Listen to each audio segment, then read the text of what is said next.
Welcome to the show Brain Rot, What Our Screens Are Doing to Our Minds. Here are your hosts, Dr. Karen Messina and Dr. Harry Gill. We have a very interesting topic today. It's based on a post that Dr. Gill wrote on Substack, The Dangers of Pseudo-Neuroscience and the Power of Influencers. I can't wait to get started with it because he did such a wonderful job on it.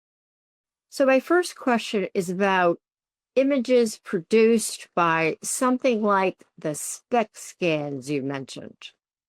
Well, some people feel they're persuasive. It seems as though others reveal they offer far less, and their findings are overstated and over-advertised. Can you address that, Dr. Gill? There's kind of a need of a human being to understand their own minds and find answers to questions, find solutions to problems. And all the way back to the turn of the previous century, 19th century, attempts to sort of study the head and find answers for character traits, illnesses, predilection for illnesses started. There was a technology in which the bumps of the head were measured. There was actually a very intricate machine with little prongs. If people are interested, there's a functional one in Minneapolis. You can have your head bumps examined, and based on the bumps of the head, you could get your character profile printed, and you would understand your nature better. Past that point, various technologies, once we discovered electrical impulses of the brain, EEG became all the rage. That's electroencephalography, where we measure electrical activity of the brain. In fact, as part of my PhD training, I used electroencephalography extensively to do brain imaging, looking at cognitive tasks. So this is territory that's very familiar with me. You're a real expert in this area. I tried to be. Then we have MRIs created a new explosion of imagery. CAT scans prior to that, but MRIs in particular, very fine-grained detail of the brain structures, and the whole science of measuring different aspects of brain volumes emerged. After that, we discovered ways to measure metabolism in the brain, meaning functional MRI was one, and PET scanning was one, and then SPECT emerged as a finer way of looking at the brain activation. All of these technologies are really measuring activation of a particular area of the brain, meaning it goes from resting state to working state. In electroencephalography, the brain waves change from alpha waves, which are resting waves, into beta waves, which are working waves, and we can measure the proportion of the waves. In functional MRI, we can measure blood flow. PET scanning is another way of measuring blood flow, and SPECT scanning is another way of measuring blood flow and metabolism. So all of these are ways to look at which part of the brain is quote-unquote working. And indeed, when you have a SPECT scan, you can see that some part of the brains are, lit up, and they produce bright colored images that are very appealing. And somebody can point with a finger and say, this part of your brain is really active, and it can mean something. This kind of imagery is incredibly useful in diagnosing Alzheimer's disease, where you have less activation, so it's hypoactivation. It's used extensively in diagnosing cancers. Whole body PET scanning can identify hot nodes where the metabolism is higher than normal, and you can find metastases. So these are technologies that are incredibly, incredibly useful. The article that I wrote really speaks to kind of over-interpreting activation of the brain and leaping into connecting activation of the brain to a particular conscious experience. Yeah.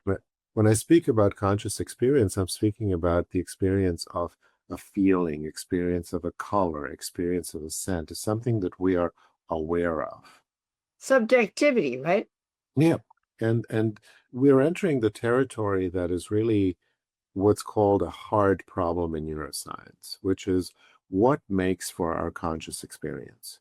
Mhm. How do we experience ourselves? How do we see color? How do we touch things? How do we experience anything really? And SPECT scanning and a lot of people look at it and like to make hay out of a beautiful image of your brain and begin to speculate on the diagnosis. And here's where that particular technology or interpretation of technology becomes, in my view, frankly dangerous. What about genomic testing? Yeah, thank you. That was in the article as well. And that's another science that, again, very useful, very interesting, but it's truly in its nascent state. Uh-huh. The current genomic testing really reveals more about the liver function, the metabolism of the medication, what we call pharmacodynamics, which is how the medication moves through the body. So there are some people that are high metabolizers of medication, so the doses need to be adjusted. There are some people that metabolize medications in unpredictable ways and are more prone to side effects. So it definitely has a place. However, current state of psychogenomics has exploded to the point where reports are produced with lists of medications, and it's sort of like a stoplight system. There are medications that are listed under red, medications that are listed under yellow, and medications that are listed under green. And without really in-depth understanding of what is really being tested and what we're looking at, people, including some people in my profession, will look at this report and essentially leap to the conclusion that something that is listed under red should not be used, when in fact, all it really says is we need to pay careful attention to side effects and the metabolism of this medication. So, danger of that particular sort of pseudoscience, if you will, is that some medications that may be perfectly useful for the patient that are now listed under the red are never going to be used if we follow this particular profile, or some medications under green that patients should absolutely not be using may be used. And I'll give you a specific example. Patients that have genetic history of bipolar disorder react very poorly to selective serotonin reuptake inhibitors. These are your Prozac, Zoloft, Paxil, Lexa, etc. Highly likely to induce worsening of anxiety, worsening of depression, intrusive suicidal thoughts. However, they can be metabolized perfectly well. They will show up in the green territory, and the person that, oh, this is green, therefore I should prescribe it. So without thorough psychiatric history, without thorough understanding of the patient, that report is completely and utterly useless. Yeah. The other problem with it, and this is personal soapbox and gripe, I do a lot of assessments. I see hundreds of young kids in particular with their parents, and parents, in attempts to get an answer to what's wrong with their child, will do anything. And one of the first things they will do is they're going to run and get a genetic testing. And they will say, would you like to see a genetic testing? Should we do a genetic testing? And in every of these assessments, I have to do a little 5-minute educational piece like this. Yes, it may be useful, but it does not replace the standard diagnostic and trial and error of psychiatric medication management. And it creates sort of mistrust because there's all of this stuff on internet that is highly commercial, highly misleading, because these companies make a lot of money off of these products that now suggests somehow Dr. Gill is not up to speed, doesn't really understand the modern science. So actually threefold problem. You have spent money, which is actually what I tell patients, like if it's of limited use, if you want to go ahead with it, if it's covered by your insurance, fine. If you're going to pay $2,000 or so for this particular test, you might want to save your money or think about it. There is trust in the clinician that is not using genetic testing. And finally, the waste of time in explaining it to people. I have another thing I'd like to ask. Going back to the SPECT scans, I believe that there's an issue with, maybe it's a small amount, but with radiation. So why would you use a test with radiation if you don't need to? Yeah. Now, if someone needs a scan for their liver, for their or whatever part of their body, that's what. But just to do it, Yeah. it doesn't sound like the best idea to me. Again, excellent point. Every procedure carries risks, and risks that involve diagnosing early Alzheimer's disease or diagnosing cancer metastases. Fine, Right. that absolutely.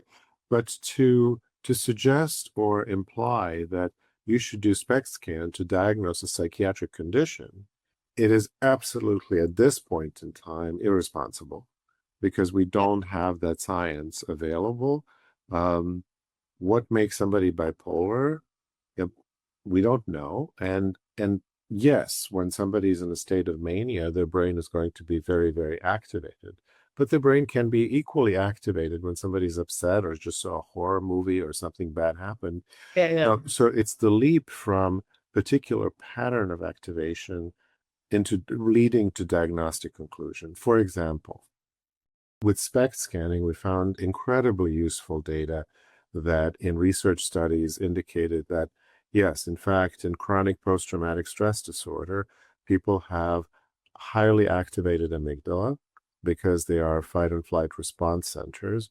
They have hypoactivation of the prefrontal cortex, and they tend to have low activation of hippocampus. So we can then connect the symptom spectrum that we see clinically with high frequency of ADHD, which would be related to the prefrontal cortex, also impulsivity, high levels of amygdala activation. We can correlate with high levels of anxiety and dysregulation and instability of mood, and hypoactivation in hippocampus with higher difficulties in encoding and retrieving memories. That is research. That is hundreds of people. This is not, when you see that kind of activation pattern in a person, you can say, oh, you have PTSD. Yeah. PTSD is still diagnosed with a lot of history, a lot of symptoms that the patient is responding to, and we can add SPECT scan to it, but we don't start with the SPECT scan to diagnose a condition. Well, let me put in a plug for psychology and psychological testing, and also a memory I had as I was reading your post. So I was reading it. It was fascinating. And then I recalled a physician who sublet a space that I had. And both of us, you and I both had spaces at the Irene at different times. Mm-hmm. This was that particular building in Chevy Chase, Friendship Heights. So I would be doing testing, Rorschach's, other projective tests. And as you know, it's very time consuming. It's time consuming for the testee and for the tester. And evaluating a Rorschach takes a lot of time, et cetera, et cetera. I know there are computers that can do it now, but anyway, then it definitely took a long time. But you get hardcore data that has proven to be true over many, many decades. The Rorschach has meta-analyses that absolutely it up for a very long time. Anyway, this physician would come in rolling this device, and I kind of asked my office mates what he was doing, and she said, "Oh, that's the latest thing. That's a brain scan." Interesting. So he would have people in the waiting room, and just one after the other, they would line up to come in and get this brain scan. So it made me wonder if this was some early example of what you're talking about, the SPECT scan. And I thought there were portable, absolutely, there were portable EEG machines early on, the electroencephalography. And my mentor used to say, if the only tool you have is a hammer, everything looks like a nail. There's commerce in our field. There is irresponsibility in every field, including in ours. And I want to endorse your plug for psychological testing, because it's involved, it's hard, but it's decades of science that went into studying aspects of the brain function And yes, it's brain function, even though we're looking at the derivatives through paper and pencil tests and reaction times and interpretation of Rorschach ink blots. But still, one of the finest tools to distinguish somebody's propensity for psychotic process. I will still, when I'm not clear about what I'm looking, I will send people for projective psychological testing. Let's look at the Rorschachs. Let's look at particularly thematic apperception testing. Love that test.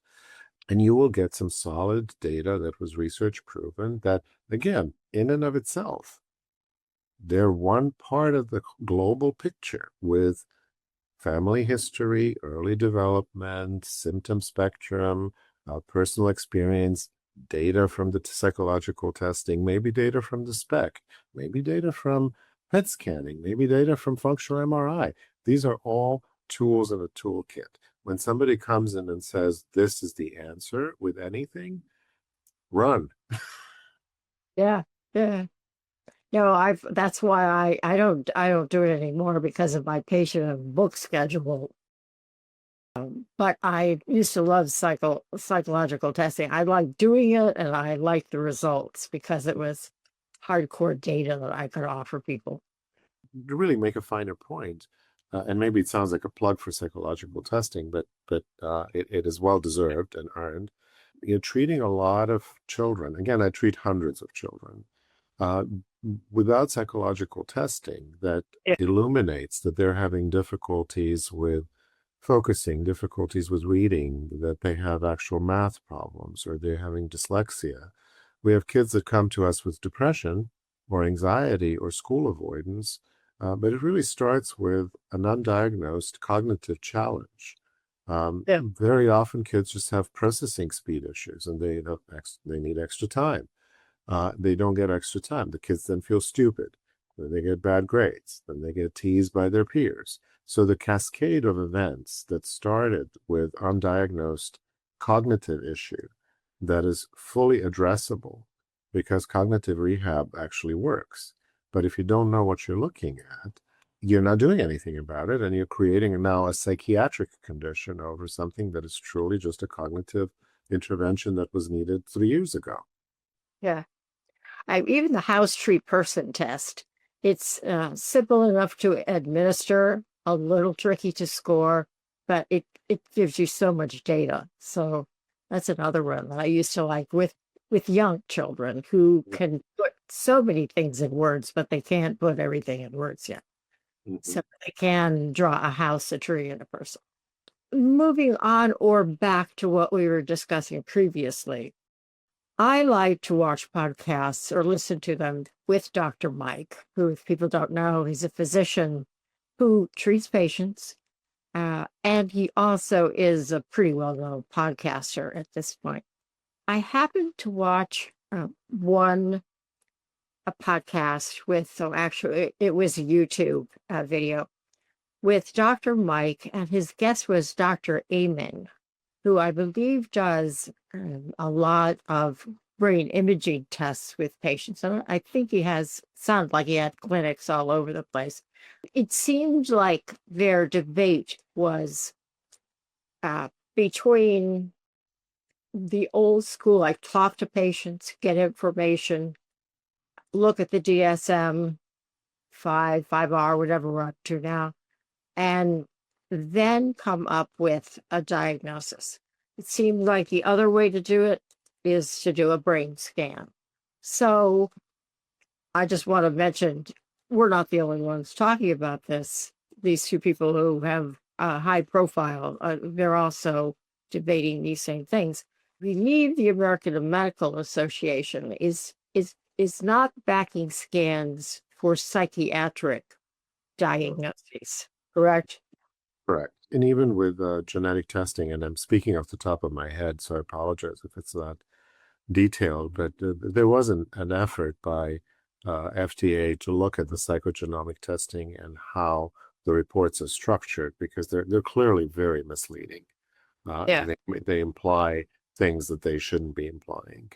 Yes. I think the effort went nowhere because, again, commerce has its own power in this world. Absolutely. And it's also something, in my experience, that patients get excited about.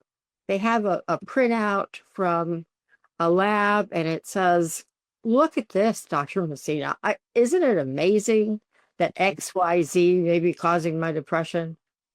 And I have to slow the process down and talk. And the subjective experience of talking to somebody, it's something that is an art form, and it's also extremely important. So I think we just take pictures. Depression is an excellent example of something that is, in many ways, an entirely nebulous human experience. It's actually a function of the human brain to Yeah. create an experience of depression. In modern society, we look at it as an illness that we need to immediately jump on and treat. And every brain with depression is going to look similar under SPECT scan. And it's going to say, yes, this is what the brain with depression looks like. It won't tell you the diagnosis of the depression, Right. of clinical depression. It will not help you understand how to treat it, where it came from, what the treatment plan should be. The point that I'm trying to make is, where does the depression that is part of unrealized expectations of life meets the loss of loved one, the loss of an experience, just the experience of life and love lost? Where does that end, and where does the clinical depression that is genetic deficit of the dopamine receptor begin? I mean, that is the art of psychiatry. I think I have an answer. I think people who are doing the scans are not considering the mind. So there's a brain, organ, and the mind. Subjective experiences, which include all the kinds of things you just mentioned. A traumatic experience is not going to show up on a scan. It's not going to pop out with the words traumatic experience at age 5. So the mind and the brain are not the same thing. Exactly. And the finer point in developing a treatment plan is really, and I ask this question all the time, people will come with a symptom and they will say, I feel worse this week. The first bit, what does that mean? How do you feel worse? And then, has anything happened this week to make you feel worse? And absent stressors, external, and it's a really archaeological dig into an experience with parents, with loved ones, with peers, with friends, with academic performance, because people don't think about it. They don't connect. Yeah, and I'm depressed, and please fix it. Give me something to fix it. And identifying what is fixable by a pill and what is fixable with something entirely different are two very different things. And really narrowing down into, is this really chemical of the brain? Are we looking at the bipolar disorder where now it's mania? Or somebody's excited because they fell in love, or they won lottery, or they bought a new car? What are we really looking at with this particular psychic state, if you will? It's still very much an art form versus, here are the set of symptoms. Okay, let's find the screw and the nail and the screwdriver to fix it, which is a truly increasingly biological approach to psychology, where it's all about the brain. And if we find the right mix of medications and right mix of supplements and right mix of exercise and nutrition, then we're going to feel great. Yeah. I just was reminded by something you said about the book we wrote together, Disconnected Together. I think if you're talking about a teenager who came in and said, I feel worse this week, I think there's a high probability that it has something to do with social media, or it could. May not. Could be something with mom, dad, but it could be social media. Somebody said X about me, or somebody didn't include me in Y. And that's why connections, which we talk about a lot, are so very important. So not exactly the same topic, but I think it's all woven together. It is all the sort of hard question of experience, as you say, mind and brain, and there's a whole another conversation of what all of that means. But this miracle of connectedness that I witness all the time, I work with Embark Behavioral Health. This is not a plug for them, but it's really to say that bringing young people or any people together has literally a miraculous phenomenological manifestation. But I just spoke with a parent yesterday in an intake, and she said, Embark is great. He's been there for a week, totally different child.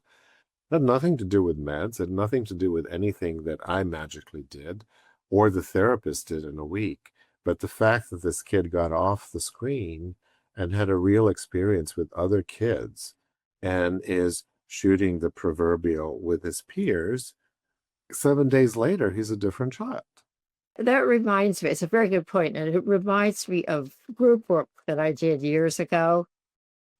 I remember one woman who was extremely depressed. She was almost nonverbal. When she was in the group, it was as if she blossomed, if people can blossom. But she came to life. She started talking to us. People can blossom. Yes. Okay. Yes, Okay. absolutely. Hours of people. But it was amazing how the group setting, it might not be for everybody, but for this person, it was life-changing. So connecting with other people. Yep. It's so vitally important, as we both know. Well, I think that wraps it up for today. And thank you so much. And we will be back again. So happy holidays. I'll see you very soon. Happy holidays.